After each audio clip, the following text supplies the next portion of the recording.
In this video, we're going to show you how to install a wheel hub on your Nissan Murano located behind the rear wheels.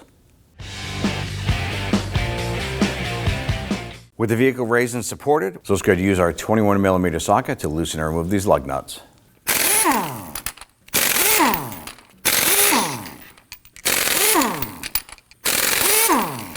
Grab the wheel and remove it. Now with the rear wheel removed, we do need to remove our brake caliper and bracket as one. In order to do that, we're going to go ahead and access one of the caliper bracket bolts on the top portion here, and then we're going to grab the lower one from underneath here. Once you remove those, we can go ahead and pull this whole unit right off. Then we're going to use our 19mm socket right here on this big bolt and our regular 3/8 drive ratchet. We want to loosen. I'm going to go ahead and loosen and remove this bolt.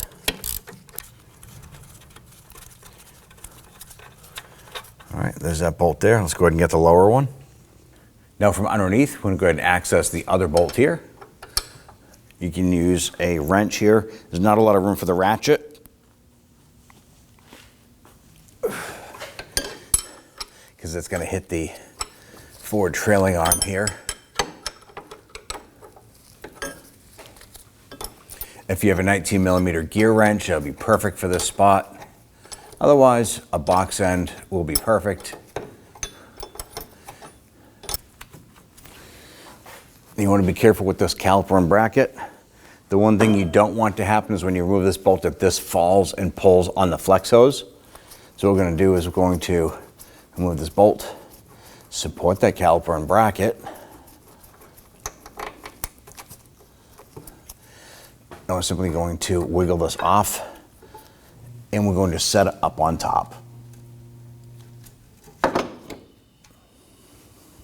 Now while we're underneath the vehicle, there's going to be 4 bolts. There's 17mm holding that wheel hub. There's one here, one straight up above it. Over to the right, there's one here, and then there's one right up above that. Now we're going to use our 3/8 17mm with a short extension. And let's go ahead and break these free.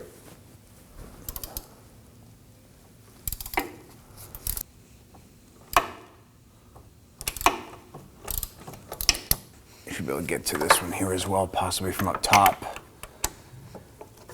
There we go. We got more throw going right up above that CV axle shaft.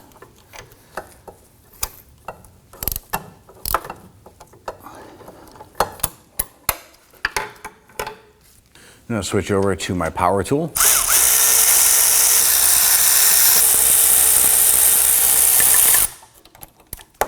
Now wheel hubs in general tend to be stuck in the knuckle, so that's why in our case here we're going to go ahead and remove these bolts and set those aside, and then we're going to come on over to the front and continue working there. Let's go ahead and grab our brake rotor. I'm going to slide that off and set that aside. Now in the very center right here we have our axle nut. I'm going to go ahead and use a pair of pliers. These are actually cutters, but there should be a leg here. You can go ahead and bend that out on the cotter pin itself. Sometimes there's another one bent over the other side. Sometimes they're just cut flush. Either way, you want to go ahead and make sure that this lines up. Go to the other side. Now cotter pins are a one-time use. Going to have to source a replacement cotter pin. Go ahead and discard that. Next, we want to go ahead and remove our axle nut. Using our 32mm socket, we want to go loosen and remove this axle nut.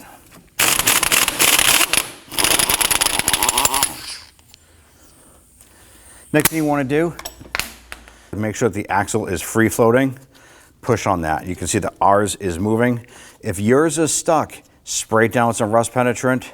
Never bang the end of the axle, but you're going to use a punch in the center right here. Hit the punch and work this back and forth until it's free floating like ours.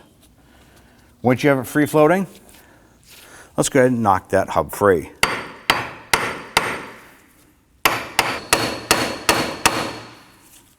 You can also use a hub puller if you have that available, but just rotating back and forth from ear to ear, you'll normally be able to go ahead and pull this out.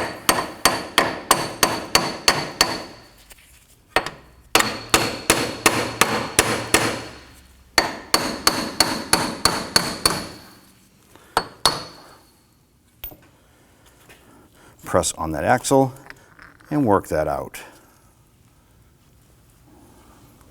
With our hub removed, let's go ahead and clean up around the perimeter here. We're going to use a little bristle brush and a little bit of spray solvent. Let's go ahead and clean that up first. And use our brush here just to clean up around here. Now you want to be careful of the ABS speed sensor on the backside here. It is plastic and you don't want to hit that or damage it in any fashion.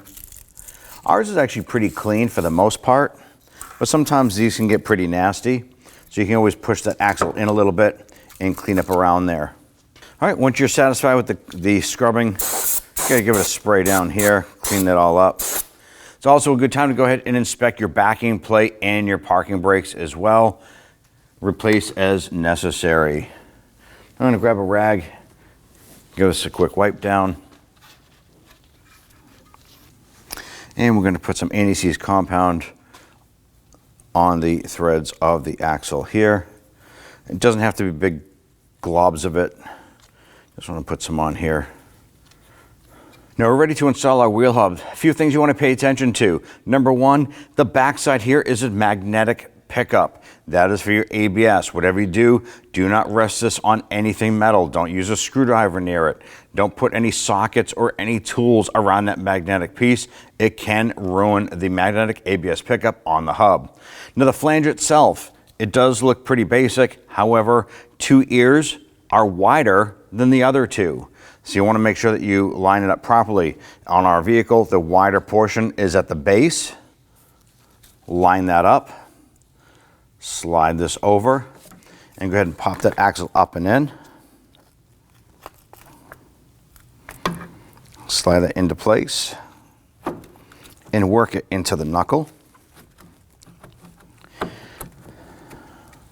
right, now that we have our hub on the splines here, you can't push this in all the way yet because you have to make sure that the flange lines up with the bolt holes on the back. So what you can do, take one of the bolts, and I'm just going to reach around the back side and I'm going to put it in. And it doesn't matter which one you start it with, but I'm going to put that bolt in and start to thread it in by hand. I'm going to use my socket and extension, help me get a better bite on that bolt and start to catch that in there. Now it is caught, I'm spinning that in. I'm going to go ahead and do that for the other three. That way there, everything lines up. Keep that little free floating. Once everything lines up, now we can go ahead at that point and start to snug them down and pull that wheel hub into the knuckle. Now there's really no method to which one you put in next. I'm just going for the upper left now. All right, that one's in. And then I'll get the lower right side here. So you have that little bit of mobility that I could wiggle that around to get those threads to line up. You never want to use power tools to zip these in to start with because you can cross thread and then you're going to be into a much larger project than you anticipated. I have all four bolts started. I'm now going to go ahead, get underneath the vehicle, and I'm going to start a crisscross pattern, snugging these, pulling that hub into place. All right, from the back side, let's go ahead and run these bolts down.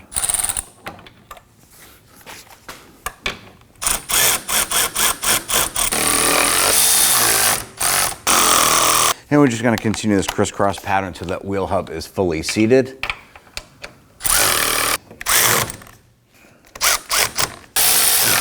All right, by looking around the front side, the hub does look like it's fully seated. Let's go ahead and tighten and torque this down. Let's go ahead and torque these down to 64 foot-pounds. Now you do not have to do this in a crisscross pattern once you've already had those bottomed out on there.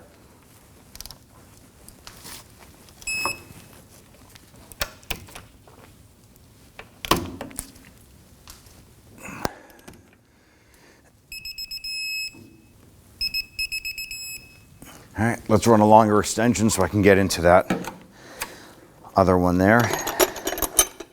Just gonna get us out beyond all the crazy cables.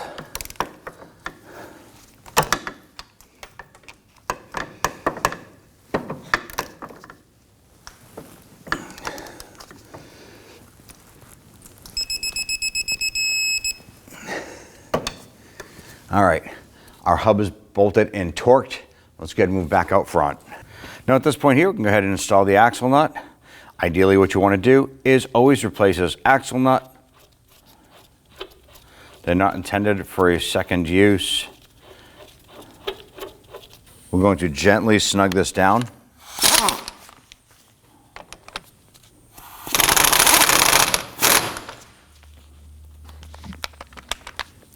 Next thing we're going to do is torque it into position. We're going to set up our torque wrench. We're going to torque this to 92 foot-pounds. Before we do that, let's go ahead and grab a couple lug nuts. And go ahead and thread those down. Make sure that they are on the two studs side by side. I'm going to rotate this. Set our torque wrench to 92 foot-pounds. Use our pry bar here.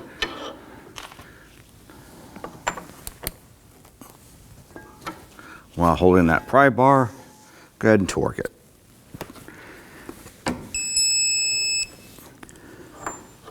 Now that we're torqued, go ahead and loosen and remove the lug nuts.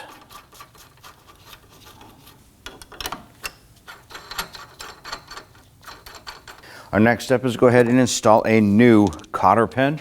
I'm going to slide this through. Now this can be done several ways. This one here is a little bit long, which is totally fine. We're going to insert that. I like to grab one of those legs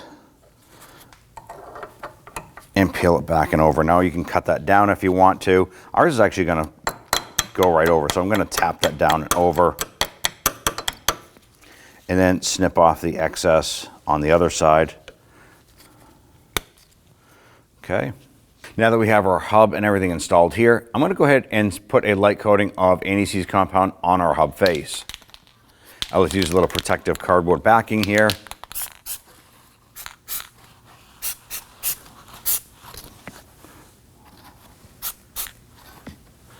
All right, let's go ahead and install our brake rotor.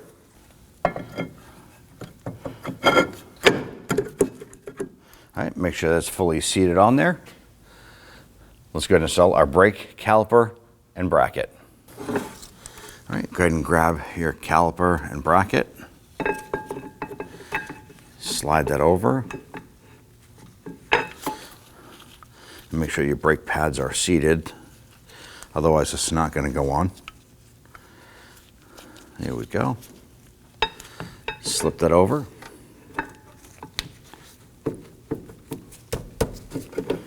There it is.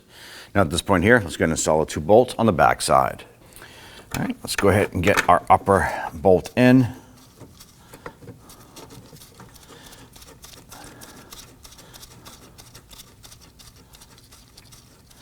And the nice thing about putting the upper one in is now all we have to do is pivot this. And as soon as that bolt on the bottom lines up, it'll fall right into place. Let's go ahead and get that one in the bottom. Just kind of pivot this, lines itself up, and get that started.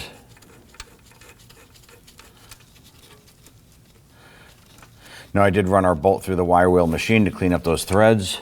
Makes it a lot easier when installing this. On the top, I'm going to go ahead and use my ratchet to snug this down.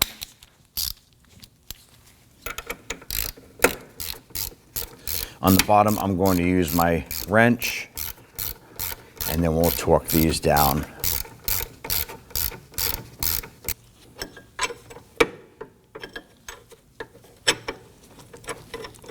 Now on the bottom one, if you have the ability to do so, when we go to torque it, use a crow's foot on your torque wrench. It's going to be how you're going to get in, how you're going to be able to get in there.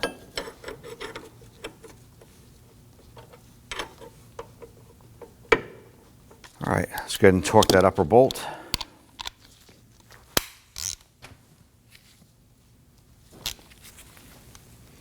We'll go ahead and torque it down to 62 foot-pounds.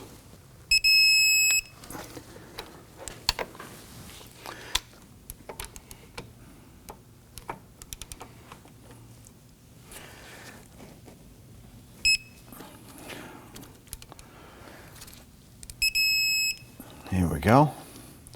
We have our whole unit installed and torqued. Let's go ahead and install our wheel. Grab your wheel, get that set up onto the studs. Now I want to go ahead and start all of the lug nuts by hand. That's going to help prevent cross-threading. Once we get all these installed, we go ahead and snug them down. And let's go ahead and snug them down.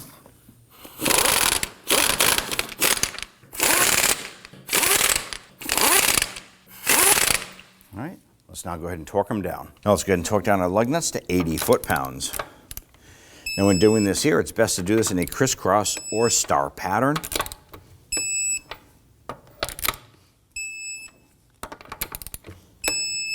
And you're all set.